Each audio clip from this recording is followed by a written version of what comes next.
Say Lot was an example of a father who did not care for the spiritual, for his family. He lost all of his family, right?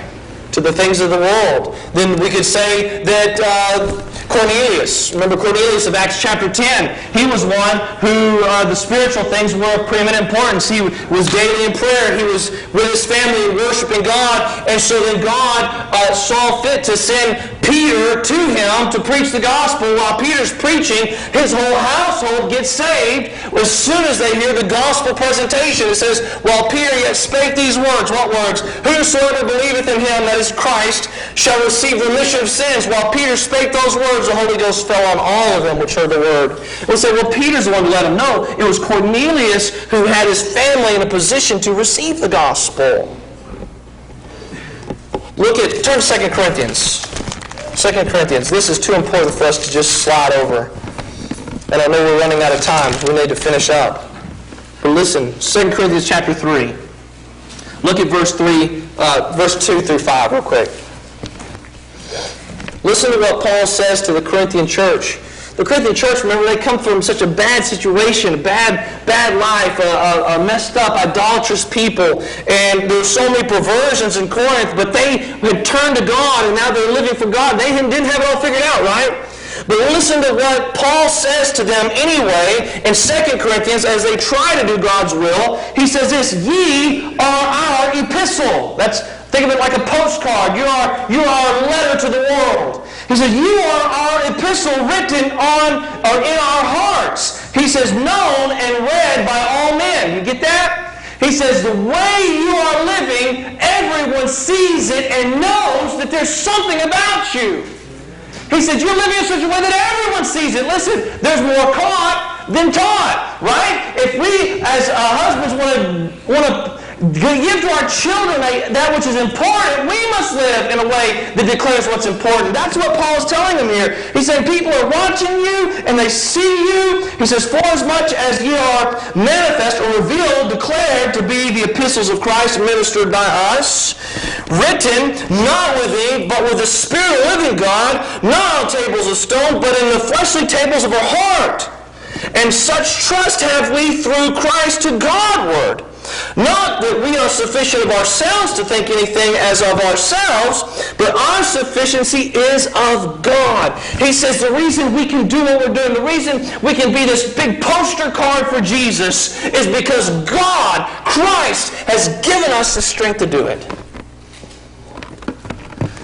So again, I by no means say that living as we're supposed to is easy. It's actually very hard.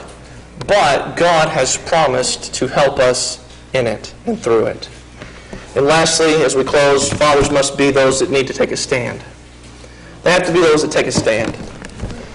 And we could go to Joshua. I love that one. As for me and my house, we will serve the Lord. He took a stand for this. But I think the best one is probably Abraham, who had a child in his very old age. But listen, before he had that child, in Genesis 18 and 19, listen to what he says here. God spoke to Abraham, and he says this. He says, seeing that Abraham shall surely become a great nation, a mighty nation, and all the nations of the earth shall be blessed by him. Listen to what he says. God says, for I know him, that he will command his children and his household after him, and they shall keep the way of the Lord to do justice and judgment, that the Lord may bring upon Abraham that which he had spoken of him. Did you hear what God said to Abraham? He said, I know you, Abraham, and I know you are such a man, such a father, such a husband, that generations after you're gone, they will still serve God because of your stand, Abraham. I won't hide anything from you, Abraham, because I know what kind of man you are. Listen, the kind of man we are determines, get that? What God is going to instill in us and reveal to you and I. Listen, he said, I know you're a man who's going to raise only one child. That's all he had in his old age. But he said, I know, before you ever have that child, I know what kind of man you are. You're going to raise your child for God. And you're going to have a nation come after you.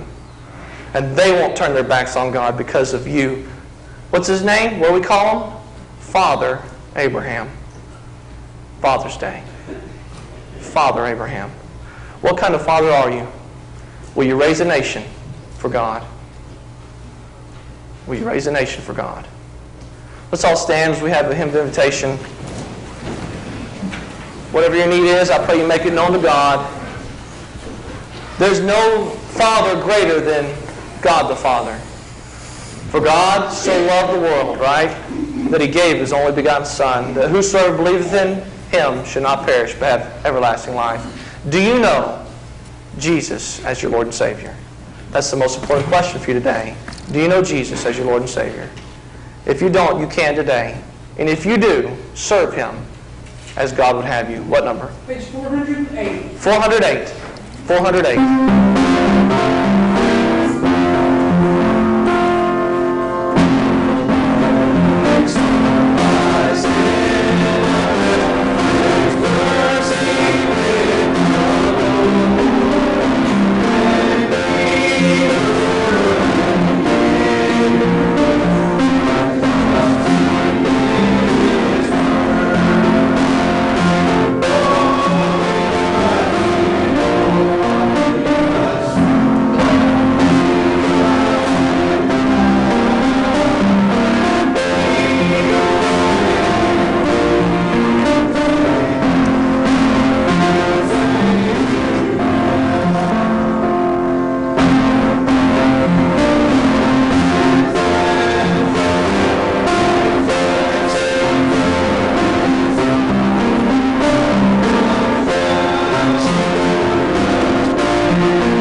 Again, this is Father's Day, and so we will be dismissed for the day.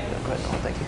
And we also have, again, that love offering for the Goodwin family. If you're willing to partake in that, we'd appreciate that. EIM, the Goodwin family, they started the Evangelical International Missions, and they go all over the world. And we've been a partner with them for many years, and so this will also go to, I'm sure, help them in that as well. Anything before we dismiss? If not, Lord willing, I'll see you here Wednesday. And remember, church camp is the following week, and security team meeting right here, right after we dismiss. If nothing else, let's go to the Lord in prayer. Trey, would you dismiss us, please? Dear Father, thank you for this day. Thank you for us to come here with our families, worship you, church family. Dear God, thank you for the God that fathers this community. I know when I was growing up, it was more than just my dad. It was everybody in this community to help shape who I am. And thank you for all the God that fathers in this church. The Lord, continue to watch over us and go about our day and help us to have safe travel if we want to see family. Forgive us what we faith. Christ, in my name, I do humbly pray. Amen. Amen.